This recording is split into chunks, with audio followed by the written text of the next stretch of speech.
This is the Mom Curious podcast, where we say the quiet part out loud about womanhood, motherhood, and everything in between. And I still have a couple of the vials. Shut up! No, you shut up. I kept them. So You're just hoarding sperm? No. That was a joke. That was a joke. That was a joke. 30, like my mid 30s, when like my body started changing and stuff after shitting out 3 kids. Stop taking advice from people on the internet, like myself included. And I didn't realize how heavy that would be, and that loving my children would not be enough to make me not a basket case. And that gave me the freedom to do something for myself. And it's an adventure that is not just all doom and gloom. You know better, and if you didn't, now you know better. Phoebe Lapine, Hi. is that your real name? Because it sounds like some sort of very fancy stage name to me. Thank you. And you didn't even say it in the fancy way, which is the incorrect way, which is Lapine, which I think does sound fancier, but it is actually not my name. No, but it doesn't roll off the tongue. Phoebe Lapine. Yes. Wait, are you like an old-timey Hollywood actress? No, I wish I was. But like, where did you get that name? I mean, I think you probably should know this. It was probably shortened from Lipinski somewhere along the way. Someone had I have taste. no idea. I have no idea. Someone in the lineage Yeah. had good taste, and it trickled down to you. Yeah. Or it was just Lapine. I have no idea, but there aren't that many people with the name in this country. Are there people with that And- name in other countries? I don't think so. If they are, I don't think they're Jewish. Oh. So I don't know. So maybe someone was just We trying don't to fit know. in. Yeah, we don't know a whole lot We about love- the paternal line. Okay, great. We came through Canada. That's all you I came know. through Canada. Yeah. Okay, great. Yeah. Well, it's a fabulous name for a Thank fabulous you. person. Someone was very astute and survived whatever they had to survive. I feel like that's also a little bit what trickled down to you. Astute and survived whatever you needed to survive. Oh my gosh. And made it fabulous. That can be my new moniker. That was I'm into it. our raw intro. Yeah. Phoebe Lapine is a beautiful writer, food influencer, a mom, an honest beating heart, a beautiful soul who's on 2 of my WhatsApp group chats. Shout out to local mother and the woo. Hi guys. I met you at a random coffee shop. Mm-hmm. And then when I told Alex Saul that I met you, she was like, she's a big deal. Oh my gosh. And of course she's she did. so talented. And lo and behold, it's true. Now we're here. That's so sweet. I mean, I really should pay her as a PR person because that is who she is to me now. Oh my God. Alex Saul, the best, the absolute best, because she has great taste. She You does. really are a big deal and insanely talented. Thanks. Yeah, I had such a fun time researching you. Oh, I love it. You write so beautifully. 4 cookbooks, a Substack that you write 2 posts every week. You were very prolific on Instagram, and then you were like, you know what? I'm too good for this shit. And you know what? You are. You know what? I wasn't too good for it. I just didn't have time. I don't know how people do The filming, all right? of the things. Yeah, the reels really broke me. And then I started the Substack, and it is twice a week. It is such a higher cadence, so much more work than anything I was doing prior. And I'm like, this is another full-time job. Like, something's got to give. And I just kind of like stopped doing it because I didn't have time. And then, I don't know, I was just like, does it matter? But you like writing. I do. Writing. I'm and a long also- form girly. I know you Yeah. are. I read those articles, and they're they're long. beautiful. And they're long, and we're all just like hooked on you. We're hooked on you. Great. But you know, there's also like the paywall with Substack, which I really like. The idea of it really intrigues me because at some point, like, your creativity deserves money. Yeah. You know, and I think that helps when you're like, I have to serve these people. Serve, get it? That was a food reference. I ate your food once, and it was very good. I don't remember what you were served, It was but I'm so salmon. glad you liked it. It Yeah. was very good Oh, salmon. yes. Yes. If you wanted to like have me over for dinner. Anytime. Okay, I great. do. Great. I just invited myself, and great. There we go. But you serve your audience twice a week because also, like, you know, not all of them, but most of them are paying for the subscription, and so there's like a give and take that like is not enough of them. But right, okay. Here's a plug for the subscription, the paid subscription. Okay. Actually, it's called Munch Menus. It's called Munch Should Menus. we talk about it? Because I do think Sure. it's actually very pertinent to the Mom Curious. Yeah. So it's the first time, I mean, I have a 3-year-old, so the first time, in 3 years that I've really leaned into the motherhood angle, talked about, some of the pain points. I think I wrote a memoir and I've blogged for a long time. I've written a lot about myself, a lot about my many health struggles. And it's not that I had like vulnerability overload. It's more that once it came time, I also went through a huge infertility, long struggle that was, I think, when I started to pull back and be like, I'm not going to share as much while I'm going through it. I'm going to wait till I'm on the other side. And it was similar, I think, when I, was just like wading into parenthood. I kind of wanted, we're all in the fog for the first bit anyway. And I didn't really think that, I don't know, I didn't want to share like from the trenches. I wanted like a little bit of perspective. So I think once I was about a year and a half into the solids journey, I started to think about, okay, well, I've been trying to figure out what a Substack might look like for me. I didn't want it to be, to compete with my existing recipe site. I wanted it to feel like something I couldn't really share on other platforms. And I don't feel like Instagram is a space that I want to share some of the more vulnerable aspects of motherhood, and it's certainly not where I want to crowdsource recommendations from, because they can skew extraordinarily judgmental and there are a lot of trolls around. Substack just seemed like a really friendly environment. It reminded me of blogging when I started, which was back in the Dino era of 2009. When you were a preteen. Exactly. Yeah. And so I felt like, this was the right fit for me in terms of what to focus on, and it has given me space to go long form again and to write about some of the thorny issues. And then more importantly, it started as a really practical resource. I was creating these menus every single week for myself to kind of like meal plan, but also it was a resource for my part-time nanny caregiver to help me with some of the meal prep. It was helpful to just hand off to my husband. And I was like, I'm creating these already. Yeah. I might as well share them with people. And so that part has always been free. And I started doing the menus? Yeah, the menu part's free. All the recipes are paywalled. Some of the longer form essays and interviews are paywalled. But wait, I missed that part because I need the menu. Yeah, the menus are really good. So essentially, where I come to the conundrum of feeding a small person is that I care about diversity more than anything else, more than nutrition. I care about raising a good eater. And part of that is kind of like flexing this muscle of flexibility on the plate. It's, kind of keeping them on their toes and introducing new ingredients at kind of a cadence that's, not going to really surprise them. And doing that takes so much mental energy. The planning part is the hardest part. So since I was already doing it for myself, I wanted to share it with other people. So it started as a weekly menu of, just a dinner menu every single day with like kind of blue plate special. Nothing's crazy. It's like baked salmon, like roasted root vegetables, like peas, a lot of it's frozen. Yeah. So it's just to really give you a lot of it's frozen. A new idea. You have to talk to me like I'm a dummy. Yeah. Like I'm a dummy. You're not when a dummy. It comes to like cooking, my mom was like is the best cook, and that just did not. I'm a great eater. You can bake a salmon. You can roast a root vegetable. You can heat up some frozen peas. I know I guess with the instructions. Yeah, but I actually don't even think. I mean, sometimes even roasted carrots can come out not good.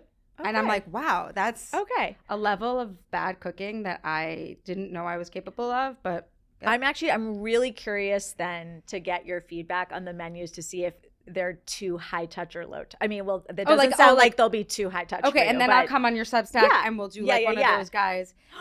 Yeah. And I'll be like, listen, from a dummy's perspective, I need a dummy or not. Because they're like non-recipes. It's like bake the salmon at 400 for 10 minutes. Like, right. Salt but and pepper. We sometimes need someone to tell us what to do, because like when you're a mom, you're like the one telling everyone what to do. Oh yeah, and we just like do not have the mental bandwidth. what to do. Yeah. How many times do I ask Gabe? Gabe is our engineer. He's wonderful. I shout him out every time. I'm like, Gabe, what do you think? Wait, Gabe, give me some feedback. What should we do, I Gabe? am the boss of everything.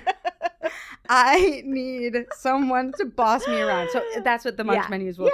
Yeah. I mean, lightly boss, but yeah. No, If you want to be bossed. lovingly bossed. Yeah. Yeah, You can be I bossed. can boss you. Yeah. Okay, great. So that's good to know about the Munch menus. But why diversity is the most important? Okay. Well, back to my health journey.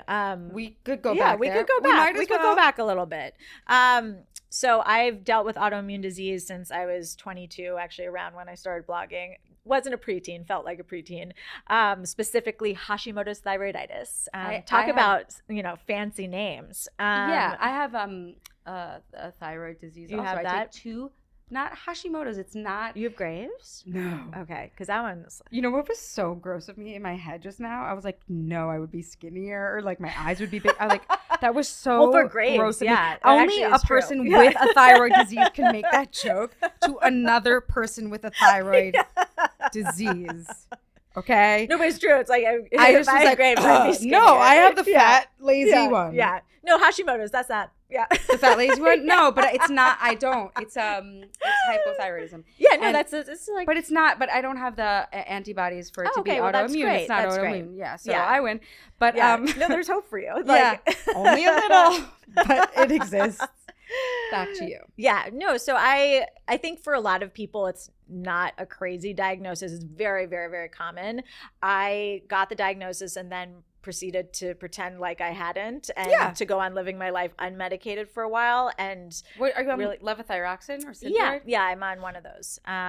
Tirosint. It's like I don't know, a weird one. I'm Yeah. also on liothyronine. Ooh. Are we not supposed to tell everyone what our medications are? I think you can. That's fine. Yeah. Yeah. Levothyroxine is like the Do you generic. see me asking and Gabe? I'm Mine like, is a Gabe. levothyroxine. It's just like a different. It's not Synthroid. Okay, great. Synthroid's like the brand. Yeah. I once Um, tried the one that was pig thyroid. Yeah, I also did that. Armor Yeah. thyroid. I've Yeah. tried it so many times, Yeah, and I'm yeah. like, she's not working. I She's want her to not work so badly because working. I'm like a nature Yeah, girly yeah. at heart. No, but, no, like, and I was need on that hard one. drugs. Yeah. No, Twice. it's honestly, I mean, there are pros and cons, but I was on one that wasn't Armor, but it was also pig thyroid. And then they like ran out and I was like, okay, I think I have to switch onto something that like I'm going to be able to consistently take because that is the most important thing is Yeah. consistency. I Like to, not live. running out Yeah. is pretty important. So important when you're And on like making sure that like the calibration is always the same. And I think there is sometimes a question of like whether it was always consistent with some of the Right, 'cause it's like na- piggy ones. because it's yeah. natural. Yeah, exactly. Yeah, Ish. okay. But like at the end of the day, it's like, I mean, I don't Just know. stay alive. Go on. Yeah, exactly. I don't even know why. So basically I went through like a 10-year saga of trying to like rehab my health through various areas. I wrote a book called The Wellness Project about it. That was like a My Life as a Guinea Pig memoir about autoimmune disease and thyroid stuff. But really just, and it's funny because at the time it was 2017, so almost 10 years ago, I felt like there was such stratification between Western medicine and between the more integrative stuff. I know. But they were both like the integrative stuff just felt very extreme to me. And what's interesting is that it's only become more extreme with all of the has it? biohacking bros. Yeah. And like longevity science. Quote But I unquote. do think that like once you actually live some life, like I remember,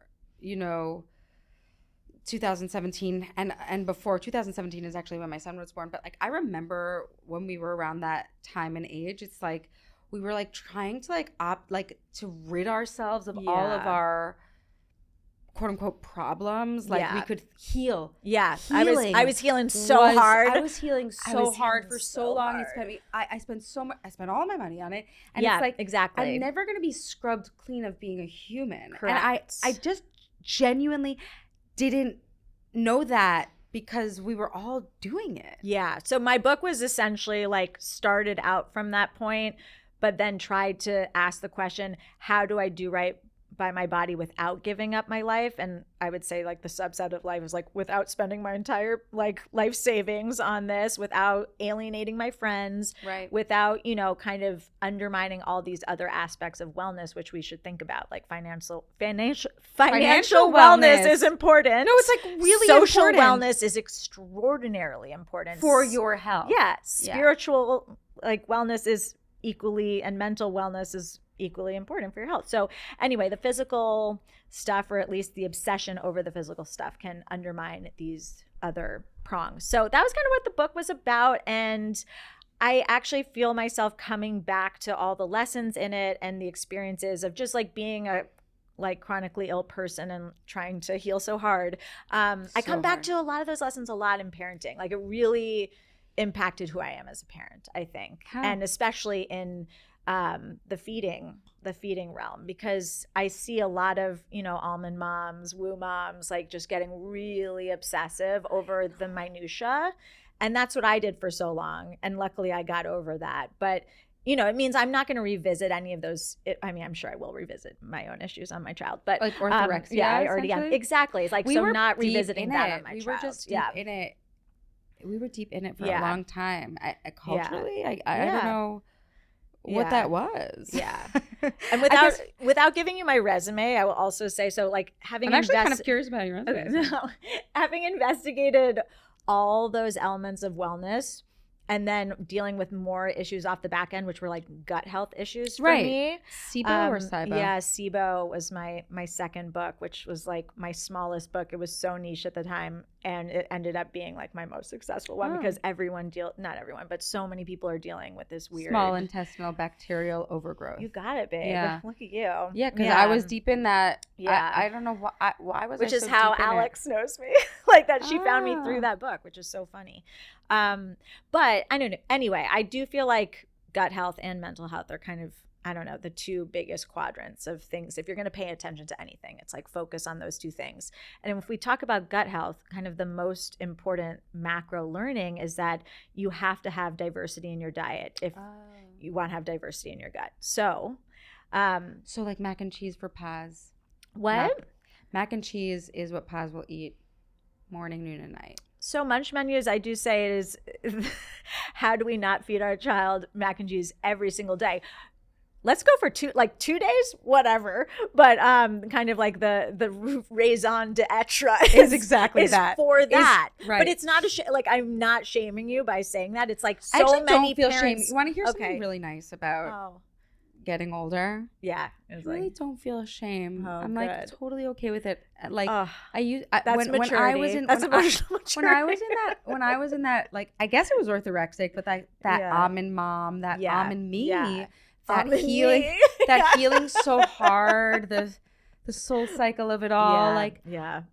I would hear that and I would be gutted that I ruined her, and that's not true. No, it's just just like try We're to all make doing the best roasted we vegetables can. again. Yeah, you know? So anyway, I mean, with that in mind as like my number one health goal, you know, my number one goal for feeding my kid is just to raise a good eater. Because like, you know, so long as she has an interest in as many things as possible, she'll be eating more things. So I try not to stress about what those things are, so long as, you know, it's kind of my mission to like expand the horizons as much as possible. It's not to make her eat it. It's just to expand the horizons. And again, like that is so much easier said than done. It takes a ton of work. So that's what I'm trying to help other moms kind of solve for. And to like release some of the stress and shame around the other stuff. When we were at that dinner that you cooked that so beautifully, it was a gorgeous dinner, wonderful like group of women, and the salmon was poppin'. The salmon was Lapine. And the salmon was good. It was really good. And but I did notice, like, you know, like if that was like a handful of women, there was like a lot of concern about like, well, how do we never have sugar around our children? Of course, if you have littler kids, I think you have a higher anxiety level about those things. Like, you know, once you go to a bunch of birthday parties, you're like, oh, like they're having fun, and like fun is like all that cocktail of hormones is way more important than like any food dye. Yeah. You know, but can you speak to that a little bit as the profesh? Yeah. Well, one of my mantras from the Wellness Project is you can set yourself up for success at home in order to find more flexibility out in the world. So it's kind of, again, releasing yourself of that stress. Like, do what you can at home and like kind of come up with your boundaries at home. Like personally, like we don't have like a lot of sugary snacks at home. Like we have, like we kind of do fruit and like that kind of thing. It's not like we don't ever bake cookies like with real sugar or anything like that. Of course we do. It's just more like on a daily basis. It's like fruit is what's for dessert. But like, yeah, she goes to a birthday party. I'm not going to try and make her the only kid who's not eating all the other, the cupcakes, the candy, whatever. So when we're like Halloween. Yeah, exactly. Like when we're really outside of like Halloween. My safe little container, like all bets are off. And that's how I, treat myself as well. It's like really? I go out to restaurants and but not gluten and not gluten. dairy? I have dairy. Yeah. So it's like also about like, finding what your hard lines are and what your wiggle room, like where your wiggle room can be. But like, I think it's, again, out in the world, like you want to find as much wiggle room as possible because we want to be able to live our lives. So for me, my only hard line is gluten. I haven't had it in 15 years. Like I started Me early. either. Yeah. Me either. And my son actually is gluten-free now, and it's really helped him so much. Oh, that's great. Yeah, and he is the one who's like mindful of it. He'll eat gluten sometimes because I don't want him to feel left out, restricted, whatever. Yeah. I feel like that would be bad, but he feels I was about to say yucky. You're educating him on how food affects you, which is such an important lesson. And if you're trying to control all the time, like your kids actually don't get that. Yeah, at the end of the day, like if he really wants to eat gluten, if he'll want to eat gluten for the rest of his life, he absolutely can. Yeah. I actually had that issue with being kosher for a long time. I was just like, this is too stressful for me. I like, it gives people a lot of joy to feel like hugged by some boundaries and some and by culture, but like for me it just was like I'm not good at grocery shopping and planning ahead. Like my executive function, like I can't. So that level of stress was just not for me. With gluten, it just feels like I feel sick. So same. Yeah. and he gets like phlegmy. And wakes up coughing. And he's like, I don't want to wake up coughing. I want to like run and not feel like I have like phlegm in my mouth. Yeah, so. totally. Yeah, it's not like a restriction, but it's like what works for him. He's developing his own hard lines and figuring out what his wiggle room is. I'm so obsessed with him. 9 years old. Oh my gosh. He's still so cute. If you're listening to Mom Curious, I know that you have a particular interest in the arts, in culture, in exciting hangs that are IRL. And I know that you could use a break after the summer, quote unquote, break. So I want to invite you to a really exciting film festival that's happening on Fire Island after the kids have left and the families have departed. And it's happening September 18th, 19th, and 20th. It's going to be an incredible hang for tastemakers, industry leaders, of course, filmmakers, and I want you to be there. I'll be there too, so I'll tell you a little bit more about it. The Grove and Pines Film Festival is a love letter to Fire Island, New York. At the film festival, there will be exclusive screenings, top-tier entertainment, exciting parties, merch, secret lounges, and so much more. It's a celebration of authentic queer storytelling. It's happening September 18th, 19th, and 20th. The tickets are on sale now at groveandpinesfilmfestival.com. You wouldn't want to miss the inaugural year of a history-making festival. Grove and Pines Film Festival is a proud nonprofit 501c3 who are offering a $5,000 grant to LGBTQ filmmakers. And we can't wait to see you. So check out GAPFF.com for more details. I was thinking about dessert, and Paz also has ice cream every day. She has ice cream every day. Maybe I should get those lunch menus. Everything's going great. Everything's fine. I got the Ninja. The and little, we're making the little blender we've been thingy? making ice cream. Oh, She good. just likes also, you know what's really interesting about food? the texture and the temperature make a huge difference. Yeah. She likes cold, smooth things. My kid also cold, like everything cold. In the winter. If anything is even like, not even piping hot, like hot to the touch. Like, no, I literally put her plate in the freezer sometimes just to like get it down to room temp. Yeah, they don't want hot. My kids don't want hot food. You're like so grossed out. I see you as like Yeah, a I'm chef. like, You're like, I would like the warm food, but I like warm food a lot. What's that? Okay, but you were saying that your health journey has influenced your parenting. Yeah, I think it's. And I'm so curious about that. You speak so openly about your surrogacy journey, and I noticed I do very intense research. I know a lot about you. Okay, and I like it all. Just want you to know. Okay, great. But like I noticed that when you like came out with it, it was like a month or two before the baby had arrived, and you had was it?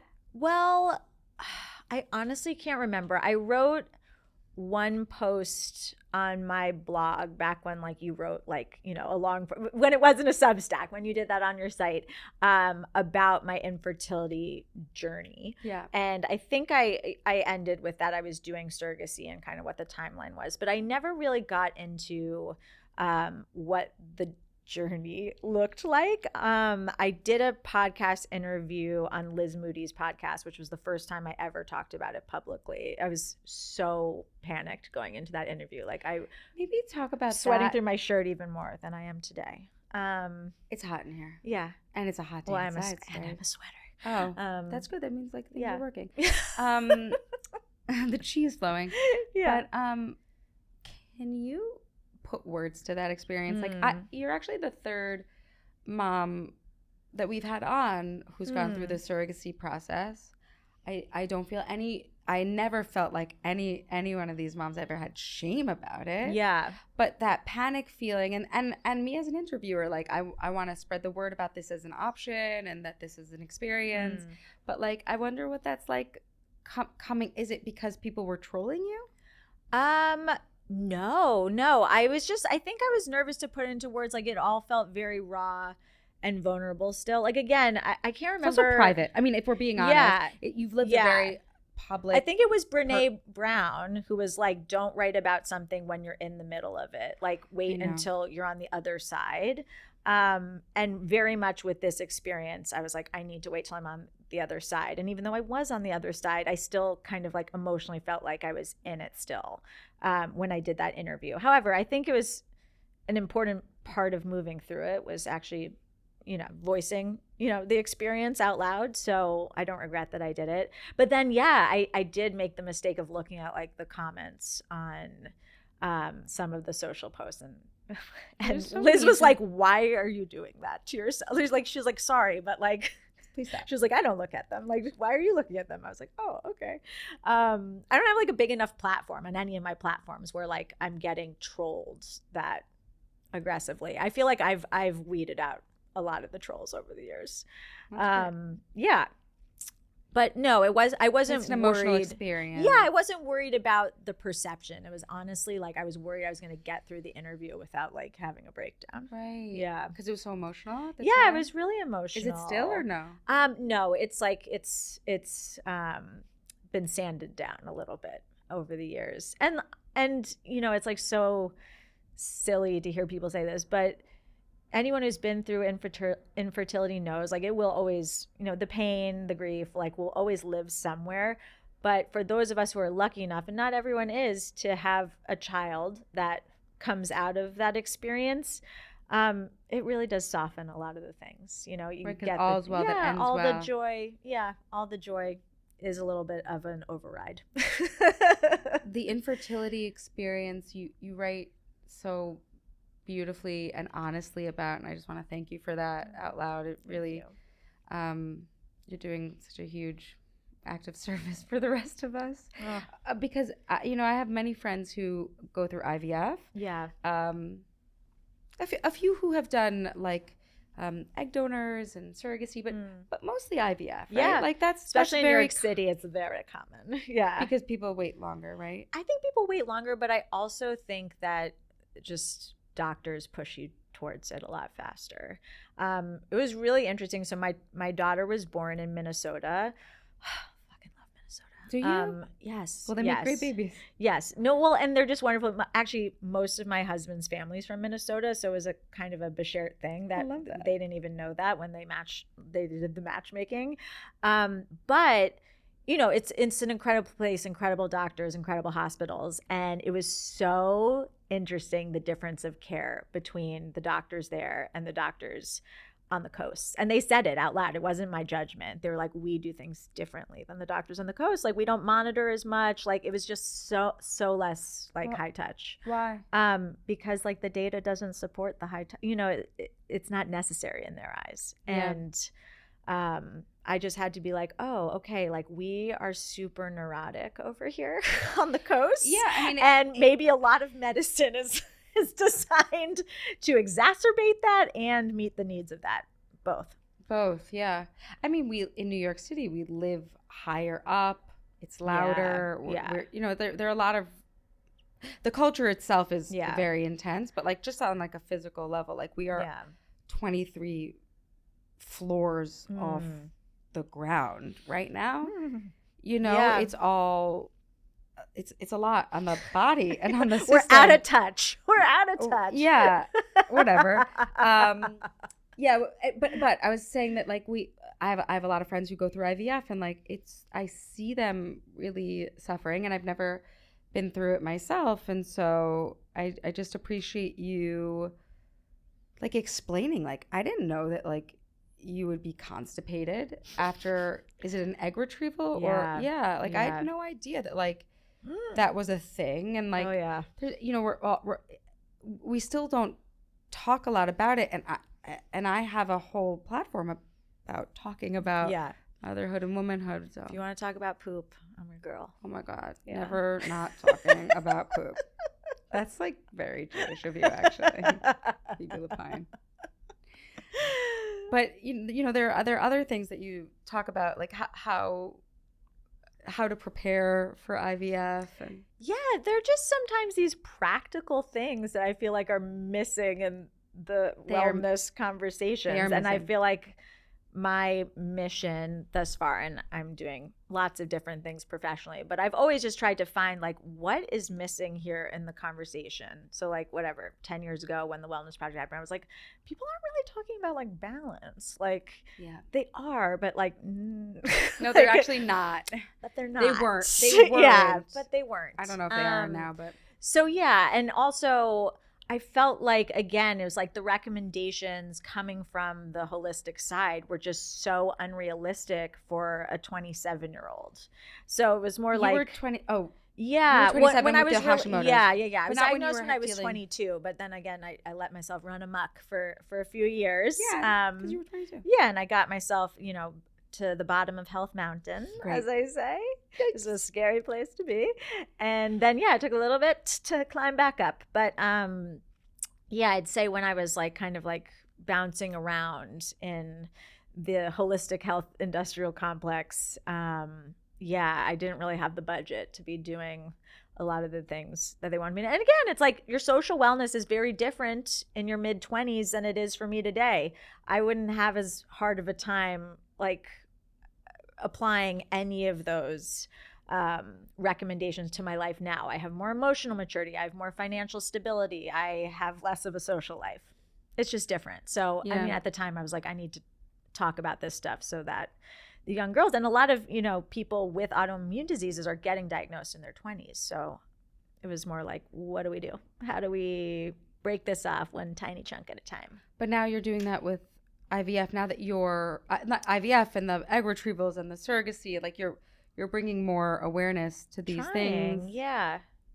I mean, you know, the advice for surrogacy is going to be a much, much, much, much, much smaller percentage of the population. I mean, it's such a privileged avenue, but it's amazing. And I mean, you have a daughter. Yeah, and my surrogate is truly the most wonderful human being.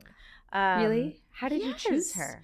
You don't get to. I mean, I guess you do, but most people use agencies who are essentially matchmaking services / kind of like legal entities that give you a bit of safe remove. I mean, it is still the Wild West, and it is so complicated legally, logistically, all of that.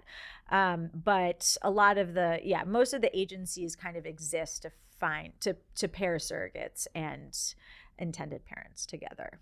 And are you still in touch? Yeah, of course. I mean, is it of course? I don't know. You're actually right. It's not of course. I think one of the biggest criteria for matching people, or at least for the agency that I use, is kind of what that expectation is. It's really granular, like approach to like ending a pregnant, like kind of, if you're pro-abortion or not. Interesting. Yeah, it's like kind of just the granular stuff you want to meet on those grounds, and not a lot of people do actually. And then just kind of what the expectation is and what the relationship is, and those are kind of two of the biggest criteria. And then it's like if you get into like how far away you want to be, like I don't know, then it gets even more complicated. It's so hard to find, there's so few people who are willing to do this, understandably. So it's a small population to choose from. The more criteria you add on to that, like the longer your wait's going to be. Oh, that's so interesting. Yeah. But she turned out to be great, and she's a part of your life. Yeah. And again, it's like, I think there life? is something like to their matchmaking process. Cause I know I have I don't know a ton of people who have done surrogacy. I probably have like 5 who I've had like, substantive conversations with over the years. Do you know Sarah Strummel Bentley? She came on. Yes, I do actually. Isn't she magnificent? Yes, she is. But we haven't talked intimately about our experiences. I know we talked at some point about them. But like these are like friends who I'm like constantly in touch with, and everyone kind of had a similar like shared experience. Like so one of my friends, like similar actually to me, like her husband's family was from the area where her surrogate ended up being too, and like his grandfather was a mechanic, and like they were like, it was like a family business mechanic. Like I don't know, there's just like a lot of weird things that they had in common. And also, isn't it kind of nice to know like, oh, like human beings have things in common? Like, of course. do you know what I mean? Yeah. Like a person across the country could like be so similar to you, or like yeah, similar enough that you feel comfortable. Yeah, I know. And there were like weird things about our musical taste. Like I don't know, it just like felt really I knew she was the one immediately, or like they were the one, because you're joining with another family. It's you are not. Yeah, I mean, does she have a partner? Yeah, I know people who have worked with surrogates who don't have partners, but I think, oh my gosh, like it's really, like any pregnancy, it's so helpful to have, familial support and like a really strong family unit. So yeah, we were just so lucky. It was an amazing experience. Wow. But that grief still lives in you? Yeah. Because you didn't carry the baby? Or I mean, there's just, and I think it just ties more into like the autoimmune journey. It's like, I mean, I feel like I still have like an ounce of self-loathing of like my body can't do the things that other people's bodies can. You can do like so many more things. Working on the self-acceptance. 4 books? But 4 books? Maybe 5 on the way? Yeah. Maybe a 5th on the way. Maybe.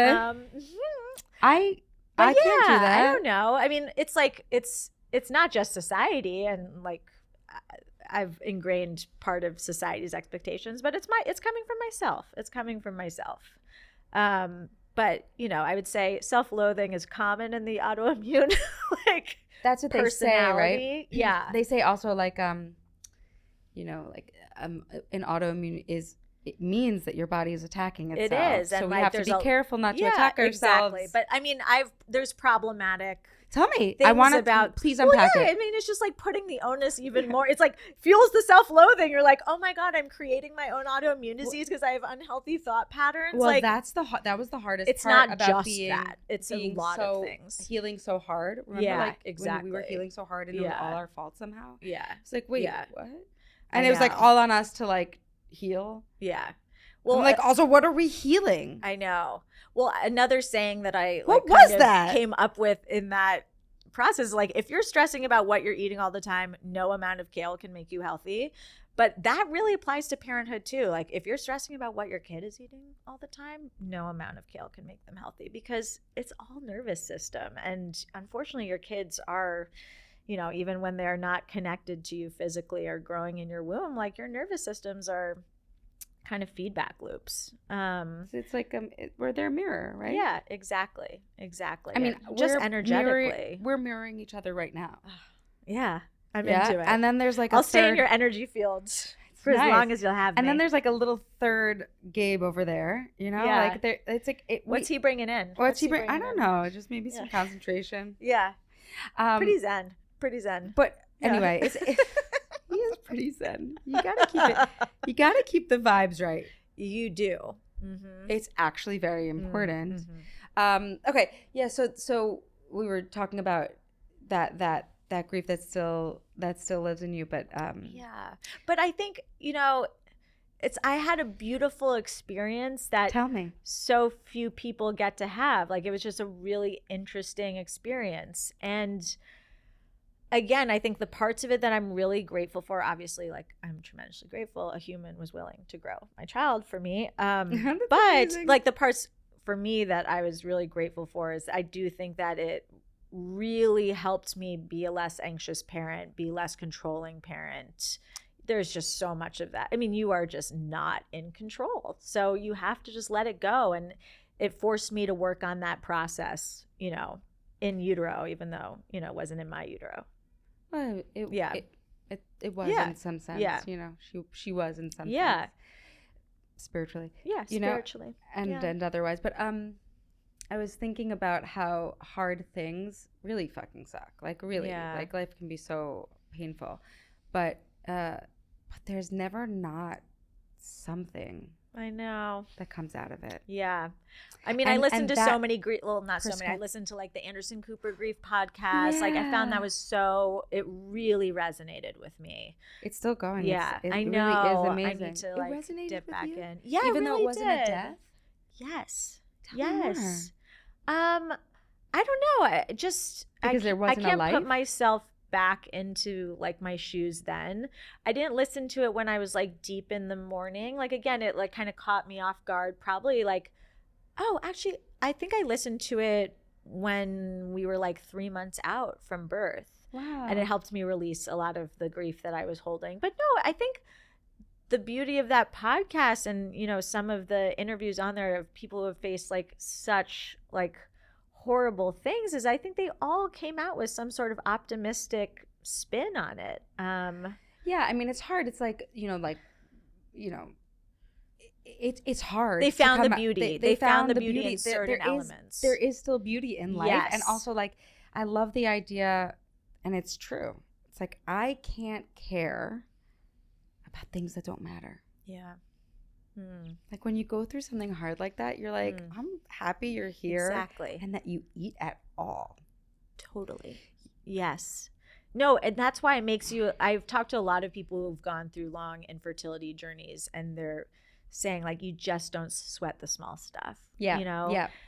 It's like, of course you're going to have that like neurotic first time parent energy around, like the first fever, all sorts of little milestones. However, part of me felt like I'd paid my karmic dues and I wasn't worried about it. I was like, it'll all be okay. Not that I was just like, you with your fever, like go. No, but I just didn't catastrophize in the same way that I might have otherwise. I very much felt like this is going to be, obviously parenthood is not the easy part. There's so many hard parts that come with it, but this is the easy part. This is the prize. And I'm not gonna obsess over things that don't matter, as you said. Yeah. What matters to you these days? What matters to me? Oh gosh. I mean, it's all just like big picture stuff. I want her to feel loved. I want her to be able to feel like she can express her big feelings in a healthy way. I want her to learn how to self-regulate. It's all the tough stuff, like the three. I'm deep in the three-nager stage. I found 3 to be much harder than 2. 3 is hard. Yeah, for sure. All of my, because they're so cute and helpless for so long, and then like they seem so like together on some level, and like, why are you being mean to me? Yeah. Like, what is that? Yeah. And why do I feel upset with you? Like that's a very hard. That was a very hard thing for me to metabolize. Like, wait, you are my like everything. I love you so much. Why are you so mean and to me. and like why, but also why am I being mean to you? Yeah. Like that was Yeah. new for me. Like Yeah. that dynamic was anyway 3. Woo. Yeah. But I also like, you're an actress, so I feel like maybe I can just read her face so well still at this age, but it's so hard. It's like I was upset about something completely unrelated to her, and I'm an emotional person. I was like crying while like doing bedtime. It had nothing to do with her, and it's like, to see it in her face, like her like chronicling my emotions and like going through her process of like is it something to do with me? Breaks my heart. Anyway, You're but just crying. yeah, Thinking about it. I know. But at the same time, like that's way too much pressure on a mother to think that I can't ever cry in front. I can't ever be sad, show my own big feelings. I get angry too. I like totally scream at her sometimes, and then I have to come back and be like, I'm so sorry. Like we're human, and I do think it's healthy for them to see that, but it's hard to realize what an impact your flawed humanness can have, for better or worse. And I feel like, like I'm reading your face. Yeah. And it's like that moment. It's just such a moment when your first child is 3 years old. And like you can see how powerful you are. Yes, it's very disconcerting. I had that even from the very beginning, when I would like hold my children, their bodies would be totally limp in my arms. Deep trust of me. And I didn't have that of myself necessarily. Of course. It was a lot. But then when they're 3 and they're off to school, and you're like, I have such an impact on this human being, and like I'm still figuring it out. Totally. Yeah, it's very scary. I feel like some people like that power. Like that's what appeals to them about motherhood. I don't know that I'm one of those people. Like that, to me, that's like more terrifying, like all the ways I could mess her up. But You're doing great. no, thanks. Yeah, you are. You're doing great. But yeah, now what are the things that I care about? Yeah, For you even. What about for you? Yeah, I mean, it's figuring out. I think I've actually come a little bit. I keep bringing up the wellness project again because I'm coming full circle. I've kind of let my body like be a dumpster fire for the last few years because like it hasn't really mattered. And like I've just been in survival mode, and now I'm like, oh man, like there's like I really gotta look under the hood here. I'm starting to have like some weird symptoms that were like red flags for me 10 years ago that I have not seen since. So I'm trying to really like dial back into like wellness project all over again for myself this year. And a lot of that is like nervous system reset stuff, like really getting back into some of the practices that I've let fall by the wayside and the self-care stuff that I've let fall by the wayside. What helps? I mean, I got to start meditating again. I loved meditating for so long. Me too. For so long, twice a day, every day. Oh my gosh. 20 minutes each time. And Yep. it felt so good. Just a quick break from everything. And then when I had children, that was 9 years ago. It started, falling away, and it. Yeah. And it's actually not that comfortable to get back into it. No, I'm really struggling. Did you do transcendental meditation? I did, and I stuck with the twice a day for a little bit, but it honestly just wasn't realistic for me. So I went down to just like once, and now I'm like, oh my God, even once is so hard. Because the chatter is so loud in the beginning. It's so I know. loud. Yeah. I find that to be the case too. Maybe we should text each other because like I know I need to meditate. And I know we're both not sleeping. Well, now I'm sleeping. Now I'm you're sleeping? Oh, yeah, good for you. I'm not.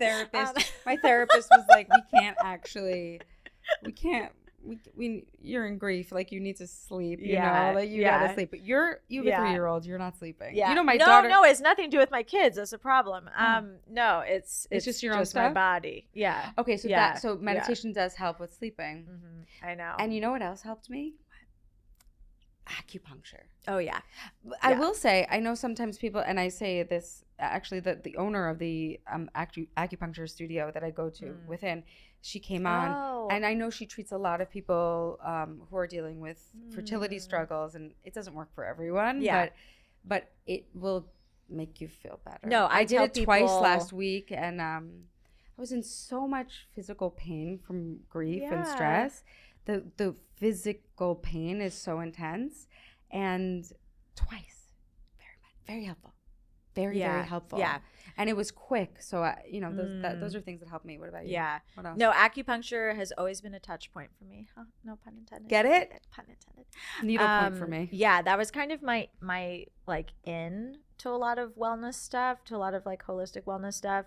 And I think it's more like I need to get on a better cadence. Like I don't like ever book the next session. I'm just like, oh, when am I feeling like off? Like I'll go. But I do think these things are good to get on some sort of cadence. Like if it's once a month, once every other week, whatever you can afford, of course. But like I think I just need to get myself back on a cadence for some of this stuff. I think, what I recognized when I did my whole like crazy curriculum is, you have all these tools in your toolkit. Depending on where you are in life, you can reach for different things. The past, like since I've become a parent, exercise has actually risen to the top. Oh. And it never was for me. It was always towards the bottom. But now I feel like it's like a real treat for myself, like mentally. And yeah, I'm just like having an easier time leaning into that as self-care. So I think I need to start prioritizing like a little bit more restorative exercise. I need to start doing like yoga and Pilates a little bit more. I do tennis, which is like so fun. It's social for me. I get a lot. I have some anger. It's like I have frustrations and anger from parenting that I need to kind of smack a ball and get out sometimes. Yeah, and then you're like ready to rock with the 3-year-old. Exactly. Yeah. I'm a spicy Scorpio. I gotta slam a ball and I love that. Externalize some of my And have anger and fun. resentment and have fun. Yeah. And also as a solopreneur, whatever, a writer who sits in a dark hole, like it's so healthy for me to like have this group, and it's like a lot of the same people week after week, like these clinics. So I do that once or twice a week if I can. And yeah, so I mean, it's just kind of adding to the toolkit. I think like the mental health stuff, I need to just, the nervous system stuff, I need to add to the toolkit a little bit more right now. It's a lot. A 3-year-old Yeah. is a lot of work. I know. You are and like you see, extremely prolific. It's so funny. I gosh. was telling you when I followed you into the bathroom. Because I did that. Mhm. You're so prolific. You work so hard. You write so much. And Thank you. yeah, I'm so impressed with that. That's a lot of work. I mean, I'm It's sure a that lot. it also helps. You're an artist. You're a writer. I'm sure that creative. Yeah. It was very clear. Like Yeah. The Substack very is clear from really my lit. perspective. Yeah. A new fire in me. Like the twice a week is too much. I can't keep up with it. I mean, my whole life I've like been such a scheduler. I love the element of running my own platforms because I love like the editorial calendar. I really do. I have so many ideas. I'm an idea person. Like I'm an Enneagram 7 if we're talking about all this stuff. So too many ideas. And then it's like the execution that I struggle with sometimes. But I love that kind of that ideating, the brainstorming process. And so it was just like exciting to have a place where I could, write some of these things that I've been noodling over, and really fun. And I'm sure you feel this too, to get to interview other people and to bring other people into the hive. I do a phone a mom friend series for various, topics that I'm not an expert in anything, but, things that I know I have cool moms who are better at than me or know more about. And then I love doing advice roundups to really, again, show people. I did one on the subject of sugar because I think, some people can be in their silos of more almond moms who are so strict and can, again, like make you feel bad about your choices.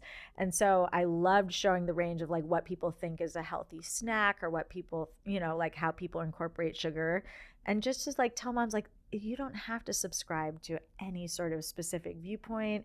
You don't even have to like live up to your own expectations. Like people are interpreting healthy, like low sugar or the parameters around sugar in totally different ways. So that's like kind of the corner of the internet I'm trying to curate, is just a safe space to understand that there are, so many different approaches to parenthood. What number do you rank on Substack for parenting? I'm in the top 50, I think. That's so cool. Yeah. I did. It wasn't until actually your Substack that I like got the app. Oh, it's good. Yeah. It's very cool. cool. It's very cool. And I did notice that that those top 50 are different than what's going on Instagram. Yeah. Oh yeah. No, Substack is its own universe. It's a happy place. It's a happy place, and it's a lot less stimulating. It's a lot less stimulating. It's really practical. Like the cool thing, if you even look at the list in parenting, like there'll be a whole Substack on like play-based ideas with your kid, and I'm like, that's brilliant. Like I don't have time to even like look through the Love Every booklets that I get. Like I just never do. But if it hit my inbox, I feel like I would maybe open it and read it and be like, oh, because you're already there. Yeah, exactly. And be like, lock that one away, and like for the snow day or rainy day when I'm desperate. But yeah, I mean, I think there are moms who like are just naturally so good at that kind of stuff, and I'm just not. So yeah, so we got to take their. So I got to subscribe to the Substack. Yeah. Okay, so how do we subscribe to your Substack? Oh, so how do we find out more about you and maybe your exciting new projects? Okay, well, I guess follow me on Instagram at Phoebe Lapine, my cool name. My handle's just my cool name. It's so movie star. And then Munch Menus on Substack. And I think you just like go there and you can subscribe. Yeah. And I will give you the link. I will give you the link. Yeah, and I'll put it in the show notes. That's what I'll do about that. Yeah, perfect. And yes, there's tons of recipes too that are really good for lunch boxes and just, kind of help you execute this. How can I get one new plant on the plate this week? Yeah, it's health conscious without being annoying. Oh yeah, no.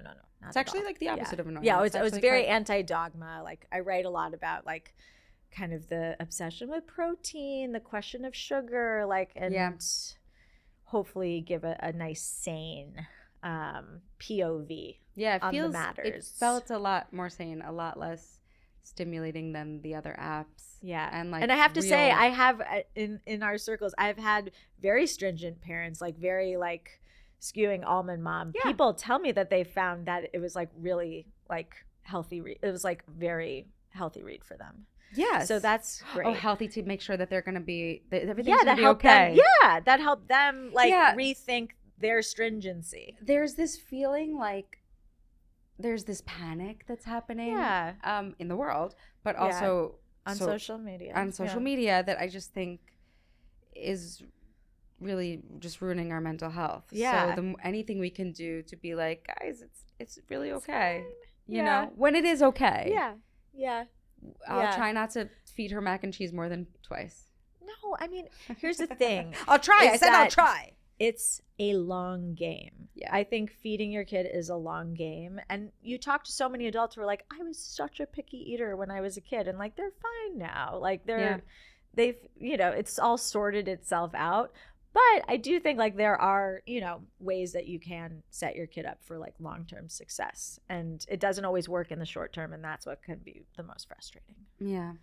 I will also say, like, back to like the threes of it all. I was just talking about this on Substack because it was like a result of a conversation I had with another mom. But I think this particular age, a friend who took her daughter to a therapist when she was having some behavioral problems, that as it turns out, it was just like what all 3-year-olds are doing. The therapist said to her that literally toddlers, especially at the developmental age of 3, they become OCD. Like they're essentially exhibiting symptoms of OCD. They want things to stay the same and controlled. And exactly. It's like the world around is changing so fast for them.